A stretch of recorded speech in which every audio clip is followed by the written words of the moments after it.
Hello students, welcome to my channel. So today we are going to read NCERT Geography of class 8 chapter 2, that is land, soil, water, nature and vegetation and wildlife resources. As we have read in our previous chapter that our earth is divided into four main domains. These main domains are lithosphere, hydrosphere, atmosphere and biosphere. So this lithosphere consists of the land on which we and plants and animals live. Soil as we know is the uppermost part of the lithosphere. lithosphere के ऊपर के part को हम क्या कहते हैं, soil कहते हैं. अच्छा, नेचर एंड वेजिटेशन, तो एज वी नो कि there are different types of nature and vegetation found on the earth and there are much variety of wild life found on the earth surface. तो हम first है land के बारे में पढ़ते हैं. What is land? तो land is among the most important natural resources. जो नेचुरल रिसोर्सेज हमारे पास है उसमें लैंड जो है सबसे इंपॉर्टेंट नेचुरल रिसोर्सेज है. It covers about 30% of the total area of the earth surface.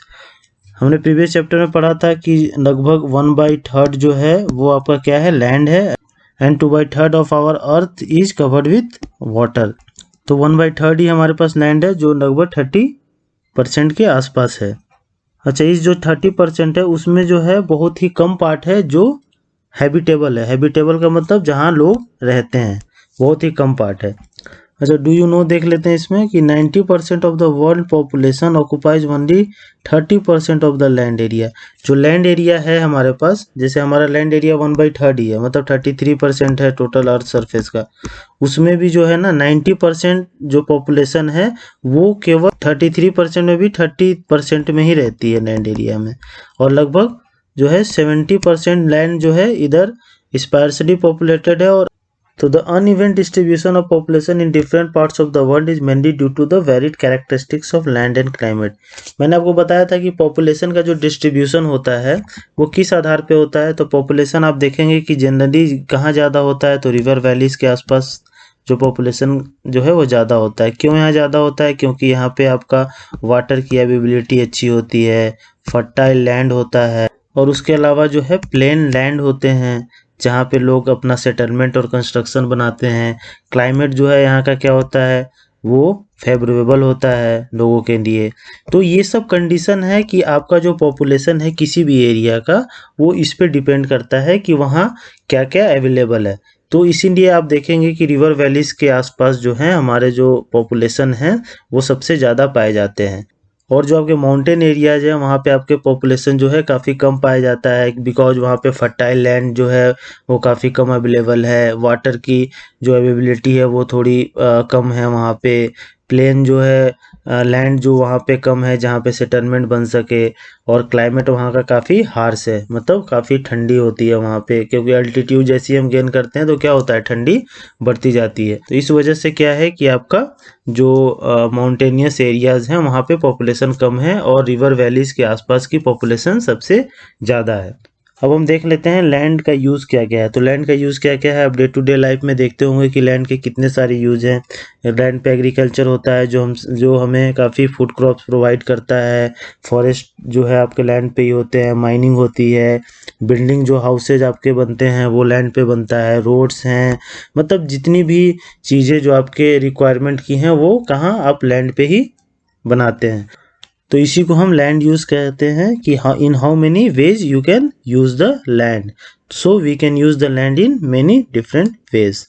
The use of land is determined by physical factors such as topography, soil, climate, minerals and availability of water. तो use of land किस पे determine करता है, मैंने आपको बता दिया physical factors, कि अगर वो प्लेन एरिया है कि माउंटेनियस एरिया है, कैसा टोपोग्राफी है, कैसा वहाँ का क्लाइमेट है, कैसा सॉइल है, फर्टाइल है कि नहीं सॉइल, आपका कौन कौन से वहाँ मिनरल्स पाए जाते हैं, और अवेलेबिलिटी ऑफ वाटर जो है, जो सबसे मोस्ट इंपॉर्टेंट चीज़ है कि वहाँ पे वाटर की अवेलेबिलिटी किस तरह से है, तो उस तरह से उस लैंड का यूज होता है. और अगर ये सब चीज़ें जहाँ पे मतलब प्रॉपर मिलती हैं वहाँ पे क्या होता है कि वहाँ का जो पॉपुलेशन है वो काफ़ी थिकली पॉपुलेटेड होता है. और ये अगर ये सब कंडीशंस जो हैं अगर कोई जगह फुलफिल नहीं कर पाता है तो वहाँ की पॉपुलेशन जो है काफ़ी थिनली पॉपुलेटेड होती है. अब देख लीजिए कि परसेंटेज ऑफ एरिया क्या क्या है, लैंड यूज़ जो होता है उसका क्या क्या परसेंटेज है. कि ऑस्ट्रेलिया में जो है आपका पास्चर लैंड जो है वो सबसे ज़्यादा है। पास्चर लैंड क्या होता है? That land that is covered with grass, जो ग्रास से कवर्ड होता है और वो चारागाह के लिए यूज होता है, चारा के लिए यूज होता है। तो ऑस्ट्रेलिया में सबसे ज़्यादा पास्चर लैंड है। आपका कनाडा में सबसे ज़्यादा क्या है आपका? Other use. अदर यूज में सबसे ज़्यादा वहाँ पे लैंड जो है यूज होता है। और इंडिया में आपका क्रॉप लैंड सबसे ज़्यादा इंडिया में है। और उसके बाद आपका जापान में क्या है? फॉरेस्ट कवर जो है सबसे ज़्यादा कहाँ पे है? जापान में है। तो ये जो हाईएस्ट है वो आप याद रखिएगा। अच्छा, लैंड को जो दो पार्ट में डिवाइड किया गया है on the basis of private land and community land. किसी का पर्सनल लैंड जो है वो उसका प्राइवेट लैंड है। जैसे कि मान लीजिए मैंने कहीं एक प्लॉट लिया है तो that is my private land. Community land use होता है किसके लिए? तो कम्युनिटी लैंड है जैसे आपका पार्क है एक, जो पार्क तो क्या होता है? सभी के लिए होता है। तो ये है एक कम्युनिटी लैंड है। This community lands are also called common property resources. इसे हम कॉमन प्रॉपर्टी रिसोर्सेज भी कहते हैं। अच्छा, अभी क्या है कि जो अपना पॉपुलेशन है वो बढ़ता जा रहा है और लैंड क्या है हमारे पास जो है वो लिमिटेड लैंड है। तो अभी इसका डिमांड जो है काफ़ी बढ़ता जा रहा है। डिमांड बढ़ रहा है तो इसकी फुलफिलमेंट कहाँ से होगी? तो लोग क्या कर रहे हैं कि फॉरेस्ट को कट करते हैं। फॉरेस्ट कट करके उसे कॉमर्शियल या रेसिडेंशियल में यूज़ कर लेते हैं। तो इससे क्या हो रहा है कि हमारा जो नेचुरल रिसोर्सेज है वो भी धीरे धीरे जो है वो क्या हो रहा है? डिक्लाइन हो रहा है। The quality of land also differ from place to place. Quality of land जो है क्या है आपका? डिफर करता है प्लेस टू प्लेस। जहाँ आप कहीं आप देखेंगे कि आपका जो लैंड है वहाँ का बहुत फर्टाइल है, कहीं का लैंड जो है क्या है? बैरन लैंड होता है, कहीं का लैंड जो है आपका प्लेन है, कहीं का माउंटेनियस है, कहीं का प्लेटूज है वहाँ पे। तो अलग अलग क्वालिटीज ऑफ लैंड आपको देखने को मिलेंगे प्लेस टू प्लेस में। तो land degradation, landslides, soil erosion, desertification are the major threat to the environment.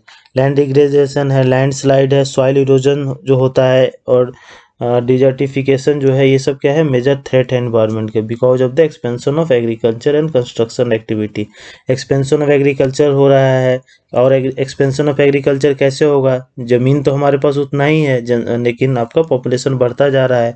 तो क्या है लोग कर रहे हैं? फॉरेस्ट को कट करके उसे एग्रीकल्चरल लैंड में कन्वर्ट कर रहे हैं। फॉरेस्ट को कट करके कंस्ट्रक्शनल एक्टिविटीज में भी, जैसे कॉमर्शियल रेसिडेंशियल मैंने आपको बताया है, उसमें कन्वर्ट कर रहे हैं। तो धीरे धीरे क्या होता है कि लैंड डिग्रेडेशन हो रहा है। अच्छा, जो फॉरेस्ट कवर है वो धीरे धीरे क्या हो रहा है आपका? कम हो रहा है।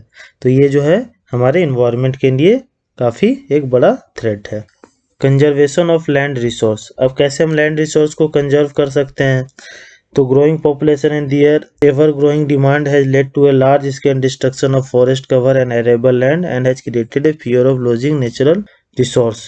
तो अब मैंने आपको बता ही दिया कि जो पॉपुलेशन ग्रो हो रहा है उसकी वजह से लैंड की डिमांड जो है बढ़ती जा रही है और उसके लिए फॉरेस्ट को कट कर रहे हैं।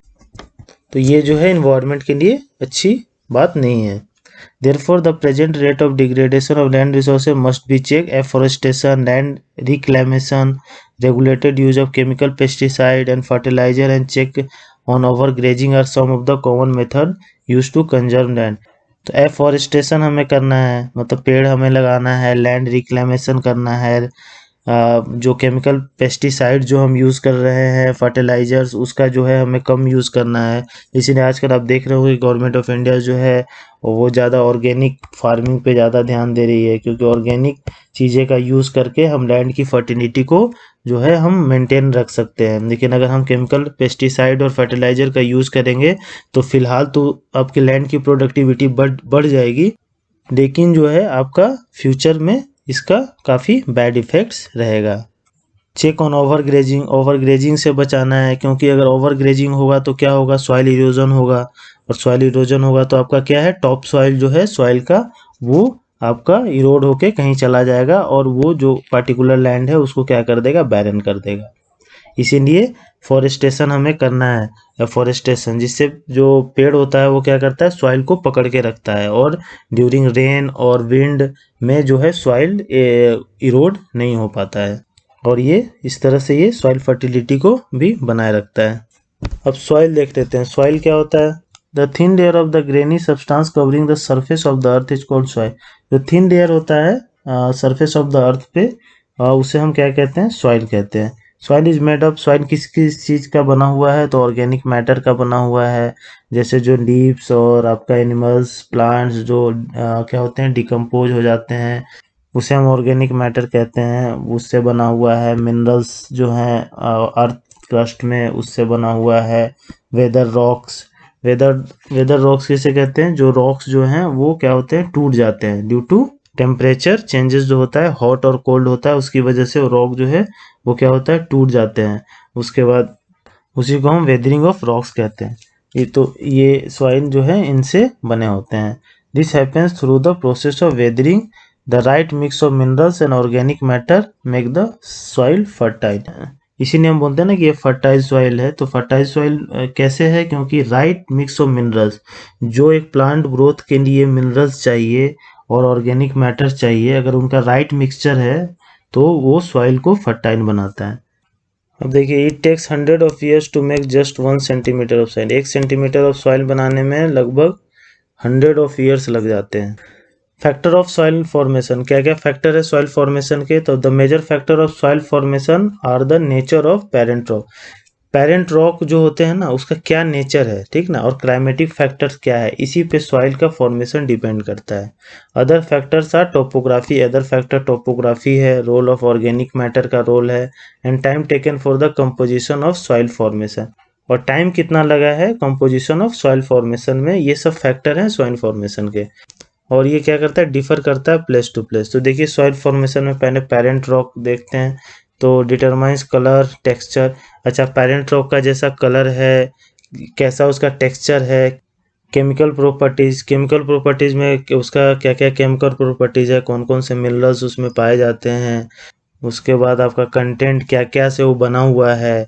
परमेबिलिटी, परमेबिलिटी किसे कहते हैं? तो परमेबिलिटी क्या है, is the property of the soil to transmit water and air. Air and water को किस तरह से वो ट्रांसमिट करता है, ये उसकी परमेबिलिटी है, सॉइल की परमेबिलिटी है। तो ये सब फैक्टर डिपेंड करते हैं कि सॉइल कैसा होगा, फर्टाइल होगा कि नहीं, उसका कलर क्या होगा। तो ये आपका पेरेंट रॉक जो है जिस तरह का रहेगा उस तरह का उसका कलर होगा, टेक्सचर होगा। अब आपको देखते हैं द रिलीफ। तो altitude and slope determines accumulation of soil. अगर आप देखिएगा कि प्लेन सरफेस है तो सॉइल की थिकनेस क्या होगी, थोड़ी मोटी होगी। लेकिन अगर स्लोप है तो स्लोप में आपकी सॉइल की थिकनेस क्या होगी, वो थोड़ी कम होगी, क्योंकि जो सॉइल है वो क्या हो रहा है, इरोड हो रहा है ड्यू टू रेन, विंड, इसकी वजह से वो इजीली इरोड हो जाता है स्लोप्स में।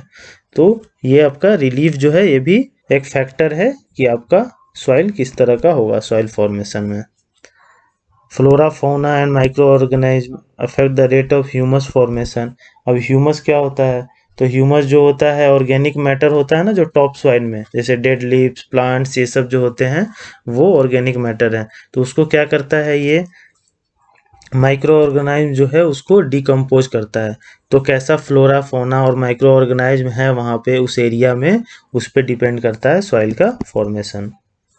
क्लाइमेट, क्लाइमेट आपका टेम्परेचर जहाँ पे काफ़ी हाई होता है, काफ़ी लो होता है, तो वो क्या होता है, वेदरिंग ऑफ रॉक्स वहाँ पे काफ़ी ज़्यादा होता है, टूटता है पत्थर जो है। काफ़ी कोल्ड और हॉट होता है, जैसे आप मतलब डेजर्ट एरिया में देख लीजिए, दिन में 50 डिग्री के आसपास टेम्परेचर होता है, रात में वो 0 डिग्री हो जाता है। तो इससे क्या होता है, वो रॉक्स जो हैं वो टूट जाते हैं। कितना ज़्यादा वहाँ का रेनफॉल है, तो ये सब क्या है, फैक्टर है आपका सॉइल फॉर्मेशन में। तो हम देख रहे हैं टाइम। तो टाइम क्या है, determines thickness of the soil profile. Time जितना ज़्यादा होगा उतना क्या होगा, सॉइल की थिकनेस ज़्यादा होगी, क्योंकि आपको पता है कि हजारों साल लग जाते हैं 1 सेंटीमीटर ऑफ सॉइल को बनने में। तो हम देख लेते हैं degradation of soil and conservation measure. Degradation कैसे हो रहा है सॉइल का और उसे हम कैसे कंजर्व कर सकते हैं। तो हमने देखा है कि ड्यू टू डिफॉरेस्टेशन, जो फॉरेस्ट की कटिंग हो रही है उससे आपका सॉइल इरोजन होता है। और सॉइल इरोजन से क्या हो रहा है, जो आपका टॉप सॉइल है, जो आपका फर्टाइल सॉइल होता है, वो आपका वॉश्ड अवे हो जाता है या इरोड हो जाता है due to rain and wind. और इस वजह से वो लैंड धीरे धीरे क्या होती है, बैरन हो जाती है। तो आप कुछ मेथड्स हैं जिससे सॉइल कंजर्वेशन को हम कर सकते हैं, जैसे मुल्चिंग।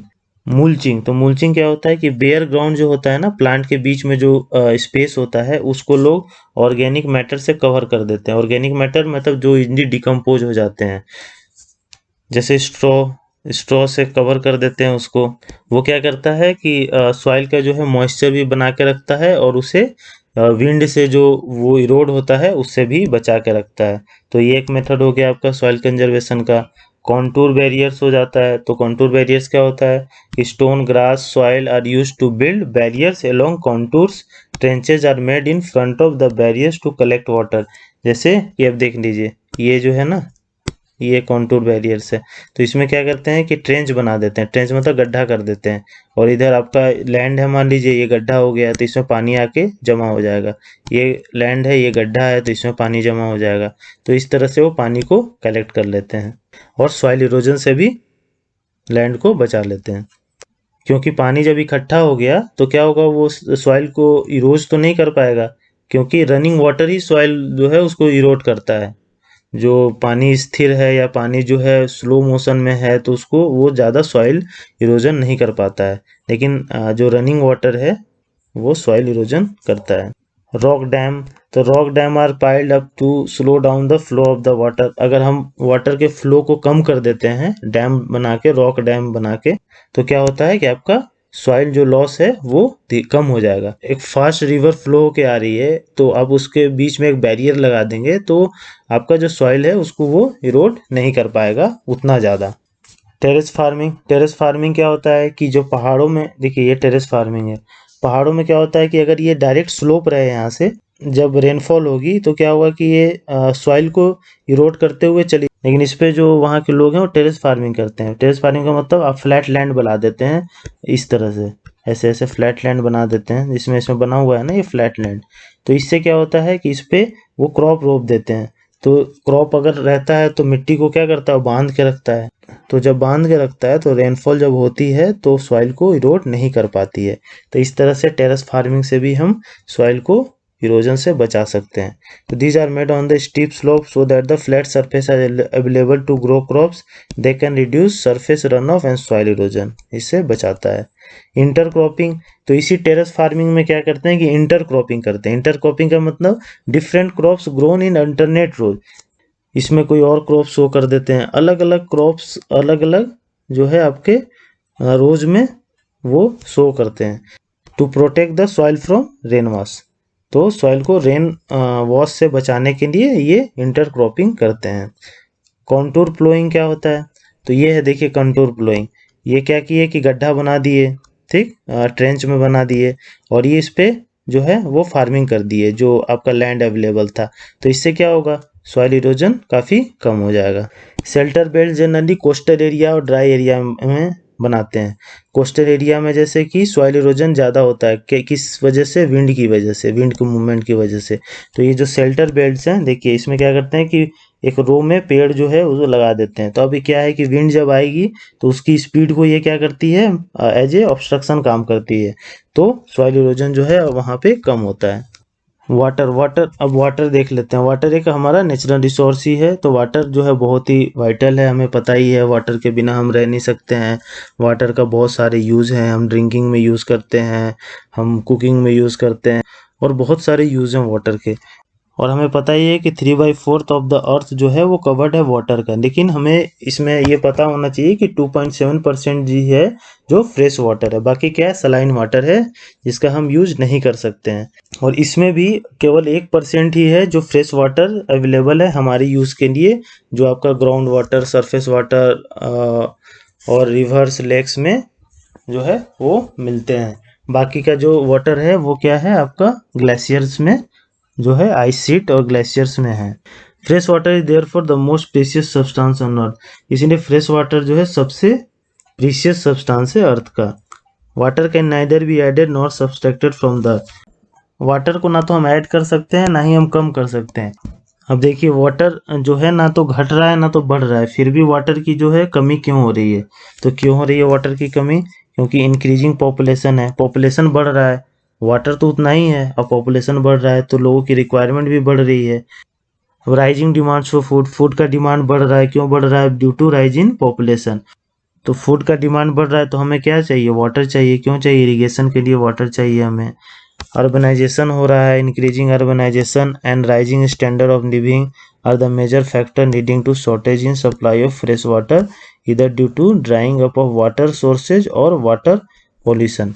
अच्छा, मेन जो चीज़ें हैं वो क्या है कि हमारा जो वाटर पॉल्यूशन है, वाटर पॉल्यूशन मतलब जो हमारी नदियां हैं, रिवर्स हैं, वो काफ़ी पोल्यूटेड हो रहे हैं। तो हम जैसे आप यमुना का एग्जांपल ले लीजिए, तो यमुना का में वाटर है लेकिन हम उसका यूज़ नहीं कर सकते हैं। क्यों यूज़ नहीं कर सकते हैं? क्योंकि जो फैक्ट्री से जो वेस्ट प्रोडक्ट्स आते हैं उसको बिना ट्रीट किए ही रिवर्स में डाल दिया जाता है। प्लास्टिक्स और बहुत सारे ऐसे वेस्टेज हैं जो नदी में फेंक दिया जाता है, जिससे वाटर जो है वो क्या है, वो आपका काफ़ी पॉल्यूट हो गया है और उसे हम यूज नहीं कर सकते हैं।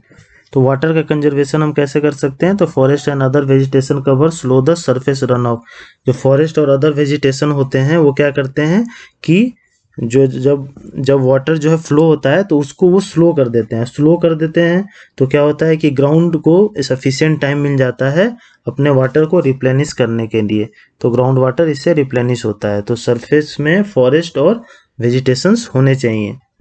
Water harvesting another method to save surface run off. Water harvesting हमें करना चाहिए, रेन वाटर हार्वेस्टिंग हमें करना चाहिए। Sprinklers effectively irrigate the area by checking water losses through seepage and evaporation. जो स्प्रिंकलर्स हैं इससे ही वाटर देना चाहिए इरिगेशन में, जो क्या करता है कि आपका सीपेज जो होता है पाइप्स के थ्रू और एवोपोरेशन जो होता है से वाटर को बचाता है। इन ड्राई रीजन में आपने देखा होगा कि ड्रिप और ट्रिकल इरिगेशन जो है वो वेरी यूजफुल होता है। ड्रिप और ट्रिपल इरिगेशन क्या होता है कि जैसे देखिए पाइप्स है ना, तो यहाँ क्या होता है काफ़ी ड्राई रीजन है, तो अगर वाटर यहाँ से फ्लो करके ये जाएगा तो क्या होगा कि बहुत ही पानी जो है एवोपोरेट हो जाएगा। तो इसीलिए ये क्या करते हैं कि ड्रिप और ट्रिकल इरिगेशन जो है करते हैं कि ये पाइप्स जा रहा है और पानी जो है ना सीधा इसके रूट में जाएगा। तो क्या होगा, इससे एवोपोरेशन जो है आपका कम होगा और इस तरह से हम काफ़ी वाटर को हम बचा सकते हैं। अच्छा, अब देख लेते हैं हम natural vegetation and wild life. तो हमने प्रीवियस चैप्टर में पढ़ा है कि नेचुरल वेजिटेशन जो है वो कहाँ मिलता है और वाइल्ड लाइफ उसे हम बायोस्फीयर कहते हैं। बायोस्फीयर क्या होता है? जहाँ पे आपका हाइड्रोस्फीयर, एटमॉस्फेयर और लिथोस्फीयर ये तीनों जहाँ पे मिलते हैं वही उसी को हम बायोस्फीयर कहते हैं। और इसी बायोस्फीयर में है जो आपका लाइफ जो है एग्जिस्ट करता है और जितने भी नेचुरल वेजिटेशन है और वाइल्ड लाइफ है आपको इसी बायोस्फीयर में मिलते हैं। और इस बायोस्फीयर में जितने भी लिविंग बींग्स मिलते हैं वो इंटर रिलेटेड होते हैं एक दूसरे पे।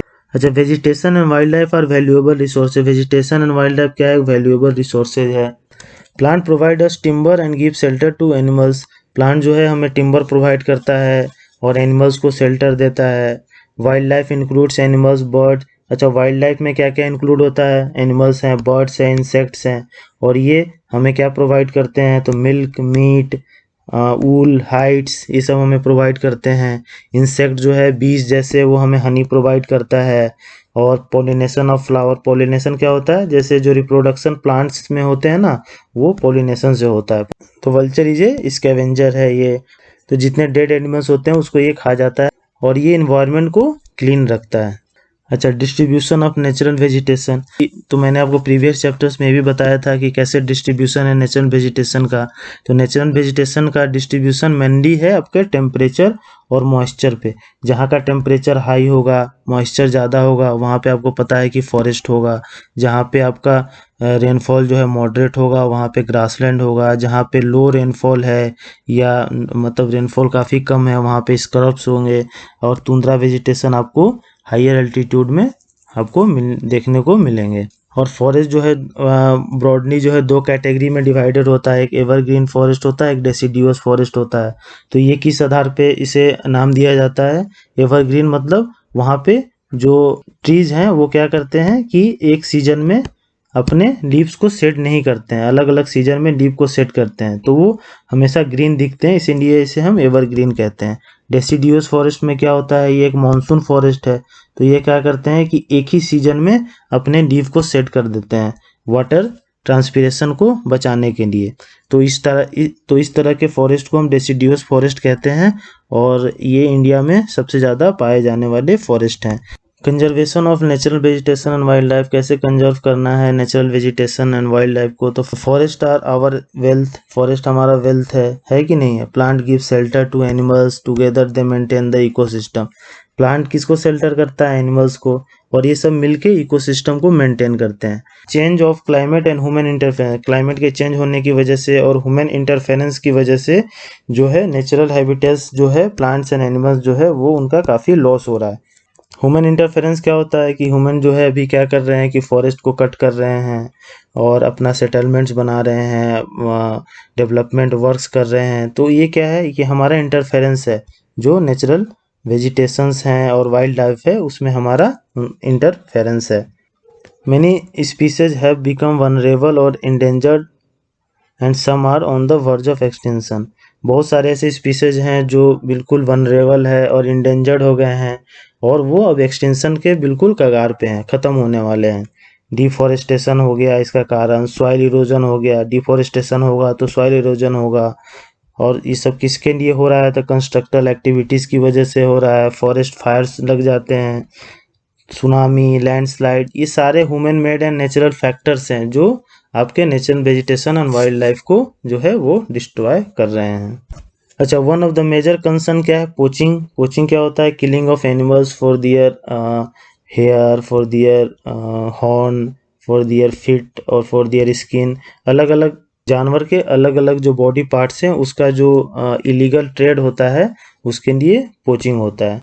तो इसको रोकने के लिए काफ़ी कंट्रीज़ में काफ़ी स्ट्रिक्ट लॉज हैं और काफ़ी स्ट्रिक्ट पनिशमेंट भी है। जो अपना नेचुरल वेजिटेशन है उसको बचाने के लिए काफ़ी नेशनल पार्क्स जो हैं वो आप देखे होंगे कि हमारे कंट्रीज़ में काफ़ी नेशनल पार्क है। इंडिया में वाइल्ड लाइफ सेंचुरीज हैं जो हमारे वाइल्ड लाइफ एनिमल्स हैं उनको बचाने के लिए। उसके बाद बायोस्फीयर रिजर्व्स हैं made to protect our natural vegetation and wild life को प्रोटेक्ट करने के लिए ये सब बनाए गए हैं। वन महोत्सव होता है जिससे अवेयरनेस प्रोग्राम है सोसाइटी में बताने के लिए कि फॉरेस्ट का क्या क्या यूज़ है। तो हम वन महोत्सव प्रोग्राम कम्युनिटी लेवल पे जो है मनाते हैं और लोगों को अवेयर करते हैं। Many countries have pass laws declaring that the trade as well as killing of birds and animals are illegal. मैंने आपको बता ही दिया कि बहुत कंट्री ऐसे लॉ पास किए हैं जहाँ पे किलिंग ऑफ एनिमल्स और बर्ड्स जो है इलीगल है। In India lions, tiger, deer, great Indian bustard and peacocks have been banned. India में इनका जो है किलिंग जो है वो क्या है, बैन है। एक इंटरनेशनल कन्वेंशन हुआ है साइट्स। साइट्स किसे हम कहते हैं, convention on international trade in endangered spices of wild flora and fauna. इसका जो हेडक्वार्टर है वो जिनेवा में है, ठीक, स्विट्जरलैंड में है, जिनेवा स्विट्जरलैंड में। और इसका मेन काम क्या है कि जो अपने वाइल्ड लाइफ है उनको प्रोटेक्ट करना। तो ये गवर्नमेंट को बताते हैं कि आपके यहाँ की ये स्पाइसेस जो है वो क्या है, इंडेंजर्ड है और क्रिटिकली इंडेंजर्ड है, तो आप अपने यहाँ स्टेप्स लें इनको प्रोटेक्ट करने के लिए। तो ये साइट्स है। तो होप आपको ये चैप्टर समझ में आ गया होगा। काफ़ी लंबा चैप्टर था लेकिन अगर आपने 6th और 7th एनसीईआरटी पढ़ा है तो आपको समझने में कोई प्रॉब्लम नहीं आएगी। जस्ट आप एक रीडिंग मारेंगे आपको सारी चीज़ें बहुत ही अच्छे से समझ में आ जाएंगी। अब हम फर्स्ट क्वेश्चन देखते हैं। Which are the two main climatic factor responsible for soil formation. क्या क्या दो क्लाइमेटिक फैक्टर हैं सॉइल फॉर्मेशन के लिए, तो टेम्परेचर और रेनफॉल। सेकंड देखते हैं, write any two reason for land degradation today. दो रीजन बताइए लैंड डिग्रेडेशन का। तो increasing demand of land due to growing population. Population grow होने की वजह से लैंड का डिमांड बढ़ रहा है, उसकी वजह से लैंड डिग्रेडेशन हो रहा है। और उसके बाद destruction of forest cover. Forest cover को काटा जा रहा है। अब लैंड की डिमांड बढ़ेगी तो क्या होगा, फॉरेस्ट कवर काट के ही लैंड बनाया जाएगा ना। लैंड तो हमारे पास क्या है, लिमिटेड लैंड है, तो फॉरेस्ट कवर को काट के ही हम लैंड बनाएंगे। तो इस वजह से लैंड डिग्रेडेशन हो रहा है। Why is land consider an important resource. Land को इंपॉर्टेंट रिसोर्स क्यों कंसिडर किया गया है, because it provide surface for agriculture, shelter, forest. Name any two steps that government has taken to conserve plants and animals. दो step बताइए plants and animal को conserve करने के लिए। तो प्लांट्स के लिए क्या किया है, पार्क्स बनाया गया है, और एनिमल्स के लिए आपका वाइल्ड लाइफ जो है सेंचुरीज बनाया गया है। तो ये सब स्टेप्स हैं गवर्नमेंट के। Suggest 3 ways to conserve water. Water को कंजर्व करने के लिए 3 स्टेप बताइए। तो एक है रेन वाटर हार्वेस्ट कीजिए। Canal should be properly build so that the loss of water does not take place. Canal को है प्रॉपरली बिल्ड करना है ताकि लॉस ऑफ वाटर ना हो। और ड्राई रीजन में क्या करना है आपको, ड्रिप और ट्रिकल इरिगेशन। बताया था आपको ड्रिप एंड ट्रिकल इरिगेशन क्या होता है, डायरेक्टली रूट में पानी को डालते हैं। टिक द करेक्ट आंसर कीजिए। Which of the following is not a factor of soil formation. कौन सा नहीं है, तो soil texture. Which of the following method is most appropriate to check soil erosion on steep slopes. Steep slope में क्या करते हैं हम, टेरेस कल्टीवेशन कर देते हैं। विच of the following is not in favour of conservation of nature. Nature के conservation में कौन फेवर नहीं है? तो डिस्पोज पॉलीपैक्स, तो डिस्पोज पॉलीपैक्स आफ्टर शॉपिंग, पॉलीपैक्स का यूज ही नहीं करना है। डिस्पोज आप करेंगे तो क्या होगा, ये बायोडिग्रेडेबल नहीं है पॉलीपैक्स, तो ये कभी डिग्रेड नहीं होगा, इसीलिए पॉलीपैक्स का यूज ही नहीं करना है हमें। अब देखते हैं match the following. Land use क्या है? Productive use of land. Humus क्या है? Organic matter deposited on top soil. Rock dams क्या है? सॉइल इरोजन से बचाता है। रेबल लैंड क्या है? Land suitable for agriculture. True false कीजिए। Ganga Brahmaputra plain of India is an overpopulated region. True. क्यों? रिवर का एरिया है, यहाँ पे सबसे ज्यादा पॉपुलेशन है। Water availability per person in India is declining, तो ये क्या है? डिक्लाइन हो रहा है। ट्रू, हो रहा है। Rows of trees planted in the coastal areas to check the wind movement is called intercropping. जो कोस्टल एरिया में ट्री प्लांट करते हैं उसे हम क्या कहते हैं? इंटरक्रॉपिंग कहते हैं? नहीं, उसे हम क्या कहते हैं? Shelter belts. Human interference and changes of climate can maintain the ecosystem, ecosystem को मेंटेन करेगा ह्यूमन का इंटरफेरेंस? नो, फॉल्स है ये। तो होप आपको एक चैप्टर समझ में आ गया होगा। अगर आपको ये वीडियो अच्छा लगा तो please like share and subscribe to my channel. Thank you.